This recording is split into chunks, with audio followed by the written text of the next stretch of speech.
Hey guys, Jared here again, aka The Laughing Man. I got a new video for a new product that I got from my bike.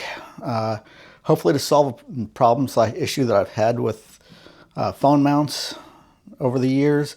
So I've had like RAM mounts that worked okay. I have lost a phone off of one before. Of course, quad lock is what I'm currently using. But my phone that I use, it's hard to find a quad lock case for. I have the Z Fold 5. Looking at getting the new Z Fold, but again, don't really want to put it or find a case and then put it on a quad lock in case, you crash. I had a buddy crash the other day, and the very first thing that went was his phone. Got all smashed up. So the solution that I went with was for about the price of a mounted quad lock or anything like that, minus the case. For about $40, I got one of these cheap Chinese Android Auto CarPlay screens to mount on my bike. So we're going to go ahead and get into this real quick, take a look at it, and see how well it works. This way I can keep my phone in my pocket and hopefully safer than on the handlebars, or I can put it in my saddlebags or a tank bag or a backpack, somewhere a little bit safer. I'm not using as much battery, keeping the screen on the phone, stuff like that. It's just running off the Bluetooth. But we'll go ahead and take a look at this and see how well it works.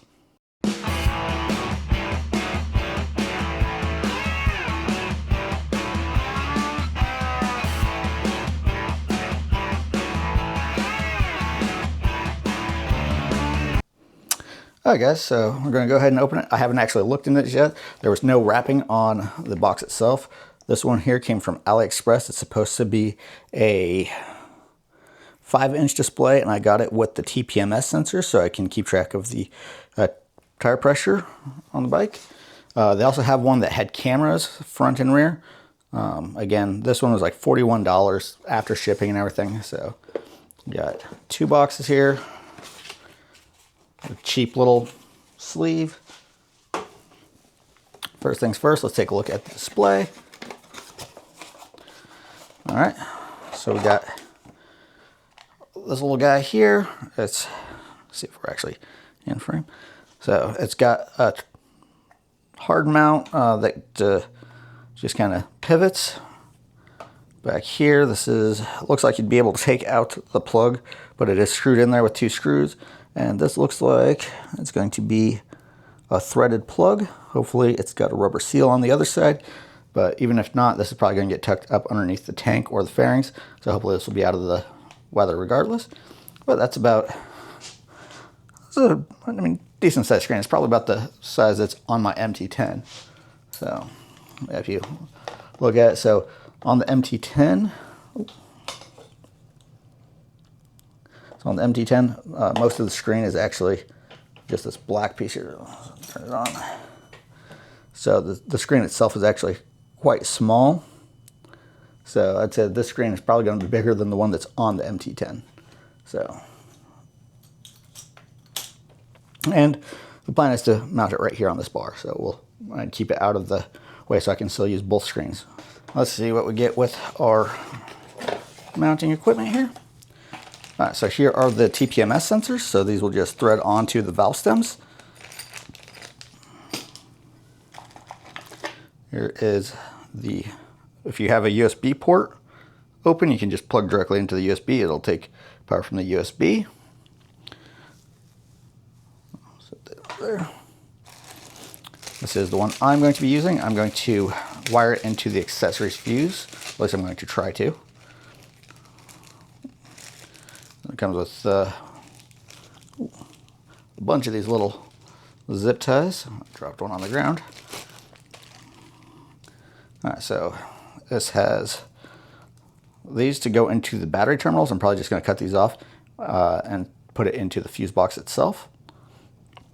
But again, threaded, and it does look like there's a red O-ring. I don't know how good it's going to be, but again, hopefully all this will be tucked up out of the way. All right, and then we got all these different mounting accessories.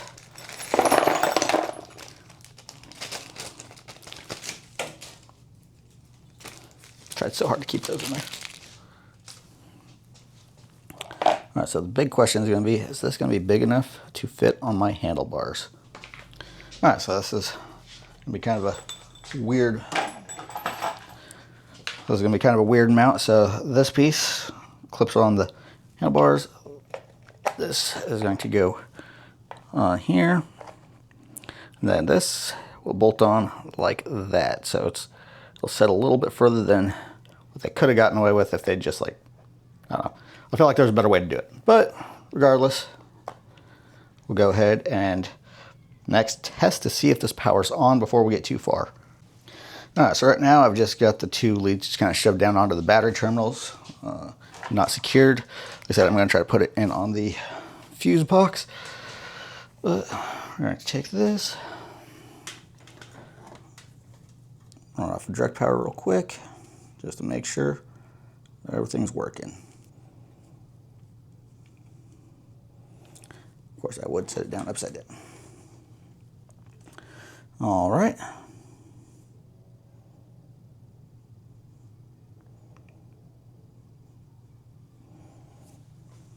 All right, so I've got CarPlay Android Auto settings.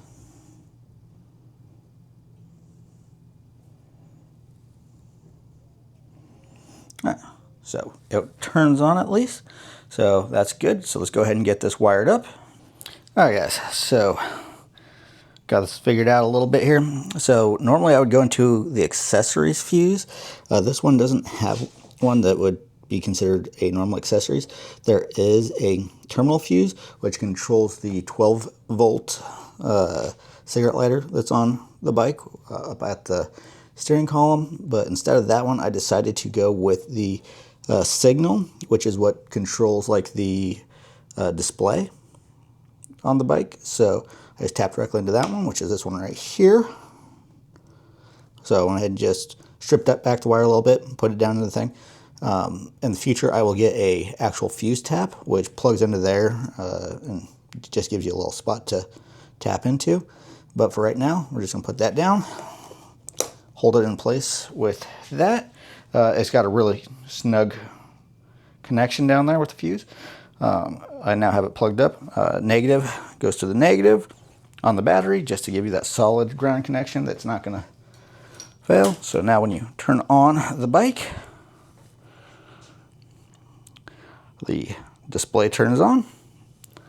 So now I'm going to go ahead and start getting this all routed out instead of having this big bundle of wires here. I'll go and find a safe route, probably under the fairings here somewhere, and then tie it all up with the zip ties, then find a good spot to mount up the display. So give me 1 second, we'll be back after we do that, but this is real quick and easy. Like I said, the fuse taps are a much better way to go. I'd also left the fuse for the amp in there, or sorry, the fuse for the display in there, so it's a much smaller fuse than the 7.5. I think that's just a 2 amp, just like the 12 volt is. So hopefully if anything happens, that'll burn out before we get to the main fuse. All right, guys, so I still have to tidy up a little bit of the wires, but I went ahead and for the most part just routed it along where the other wires were for the controls. But now you turn on the main display. Although this one comes on, sorry, it's super bright, which is actually really nice. But when you're in your riding position, you see both screens with no problems. So now let's see if we can connect to the Android Auto real quick. So now the phone can be in my pocket, connected to my headset. We've got, I don't know why that's on. Oh, sorry, the girls were listening to music in the car. So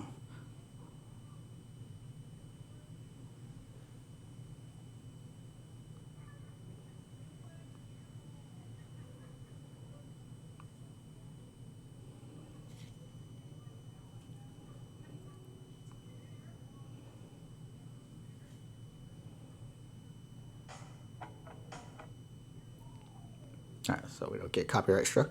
Okay, so music, maps, not the most responsive, but not bad, especially for $41. So instead of getting this on Amazon where it's like $60-something, I just went directly to AliExpress, got it for $41, so that's after shipping. So now I can just have my map and everything up while I'm driving and not have to worry about it. And like I said, now my phone, which is $2,000 when I bought it, can stay a little bit safer in my pocket, and that can stay up there. And if that gets destroyed, I really don't care. Now what I do want to check is, how do I put the TPMS sensors on here? Okay, maybe it's under here. All right, there we go, tire pressure. Front wheel, rear wheel. All right, so let's go ahead and turn this off. We'll go ahead and install the TPS sensors and see if we can't get them to connect.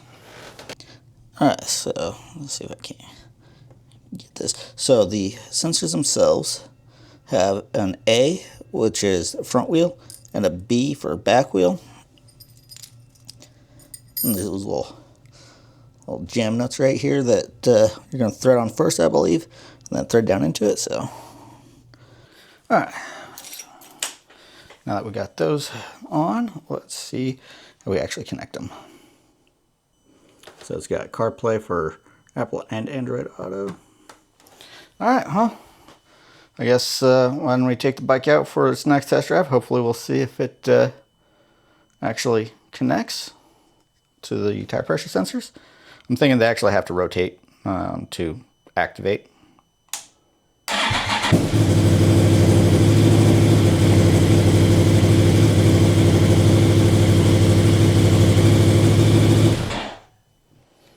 All right, and I was just checking to see if the screen will shut off when you go to start it, and it does not, so cool. All right, guys, so that is the quick install of the $41 Android Auto Apple CarPlay system for motorcycle. Pros, it works. I don't know how long it'll work. Cons, I didn't get the one with the camera system like I wanted to. For some reason, I had it in my cart, and then I saw this one for $41 as opposed to the $75, and it didn't even click that it was because this one didn't have the cameras. I just had the TPS sensors. So I went ahead and grabbed it. In the future, I would grab the one with the cameras just so that it records. It's got a slot for an SD card, so it's just got a built-in DVR on it, and it just records all the time, which is always nice in case you get into an accident. And it comes with both a front and rear camera. It is another con, the mounting stuff for it is very cheap feeling plastic. The upside to it is, and kind of a good thing, is the unit itself is super light. Like it feels like a toy how light it was. I was surprised how bright the screen was, and the fact that it even worked because of how light it was. So again, if it gets destroyed, I'm not going to be really hurt over it. Again, it was $41. It seems to work. It pulled up the map, it pulled up the music that we were listening to last. So hopefully when my helmet's connected, I can just control the music from there. I've got a Cardo, so I can control it with my helmet, or with the buttons on it. But like switching stations, stuff like that, kind of a pain in the ass because my phone is usually in my pocket. So I've got like the mounts for it, but I never really trust my phone on it just because how expensive phones are nowadays to trust it with these cheap pieces of plastic.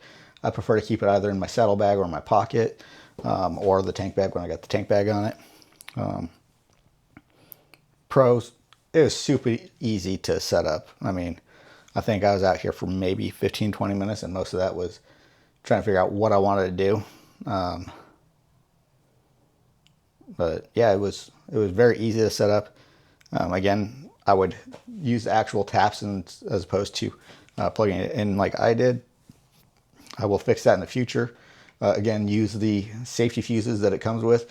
It's cheap Chinese product. It could short out, and you don't want it to hurt any of your bike's electronics. The bike is a lot more to replace than this head unit. So I wouldn't put it directly on the battery. So, it comes with the battery cables to plug it directly into the battery. I wouldn't do that. It's going to run all the time. It's going to kill your battery. Con, this one doesn't have like a full unit disconnect, so you can take it off and stick it in your saddlebag or anything like that. So if somebody thinks that it's worth money, they can try to grab it and steal it and, you know, cause more damage to the bike than what it's worth. So kind of a con, not really a big deal. My bikes are usually parked somewhere safe, usually in my garage or when I'm out somewhere where I can keep an eye on it. Would I buy it again? Yes. If this one dies, breaks for whatever reason, I'd probably buy it again. Again, they're cheap. With the shipping the way it is right now from AliExpress, it took exactly 7 days from the day that I ordered it to the day that I got it. So it's not bad shipping. You can get them faster from Amazon. There's a million companies out here making these things. They're more expensive on Amazon. So I just wanted to save a couple bucks. Saved about $20 from what I was looking at. Again, this one's the 5-inch display. You can go with the 7-inch. I just thought the 7-inch would be a little overkill for the bike. The screen is bigger than the screen that the bike has. So I think it is more than enough for what I need, especially for doing like going through the mountains and stuff around here, trails that I've never been on before. It kind of gives you that little bit of a look ahead of what's coming up. Again, control. I didn't try it on here, but the gloves that I use have little resistive pads in them. All right, so my main set of gloves didn't actually work with the screen. I thought they had the resistive stuff or capacitive pads in it, like these do. But this is just my pair of M-Pact, and they work. So at least one of my pairs of gloves. I think my other cold weather gloves also have the little pads built into them. Like I said, I thought these ones had it too, but apparently not. So, which sucks because these are really nice gloves. I really like these. But yeah, so in a nutshell, like I said, it works. It's cheap, and hopefully makes my life a little bit easier while riding. If you guys have any other questions, anything that you'd like to see on the channel, as always, just let me know. Thanks, guys.